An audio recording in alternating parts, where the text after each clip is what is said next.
বাড়ির পাশে ভাই দুটা ওদের বাড়িতে রিয়েলি দেখো বাড়িতে আগুন ধরায় দিতে গেছিল, তো দেয়নি, ঠিক আছে।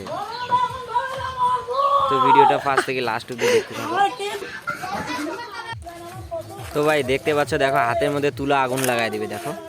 এই তো দেখতে পেলে কীরকমভাবে ডেঞ্জারাস বাচ্চা ভাই, আমাদের বাড়ির পাশে দুটো ভাই, ঠিক আছে। দেখো হাতের মধ্যে তুলো নিয়ে, এক ভাই হাতে তুলো নিয়ে আছে, আরেক ভাই পিছন থেকে নিচে সলাই খুঁটায় আগুন ধরায় দিচ্ছে, ঠিক আছে। কীরকম ডেঞ্জারাস, মানে ভয়ঙ্কর দেখতে, হ্যাঁ। সাহস, অনেকটা সাহস। হাতের মধ্যে তুলা নিয়ে কীভাবে আগুন ধরায় দিচ্ছে, একটা সাধারণ বিষয় না। তুলা কিন্তু সেকেন্ডের মধ্যে জ্বলে যায়, হাতেও লাগতে পারে, ঠিক আছে, এতটা ডেঞ্জারাস। আর তার পিছনে দেখো ঠাকুমা তার পিছনে লাঠি নিয়ে ছুটছে। আর ফাইনালি তারা ঘরে ঢুকে যায়, ঠিক আছে। আর লাঠি নিয়ে তারা করে ঠাকুমা, আর তারা ঘরের মধ্যে আগুন ধরায় দেওয়ার চেষ্টা করে, কিন্তু যেহেতু দেয়নি আগুন ধরে, লাস্টে কাকু চলে আসে আর ঘরের পিছনে জানলা দিয়ে ঢুকে ওদের হাত থেকে লাইটার আর তুলো দুটোই কেড়ে নেয় হাত থেকে।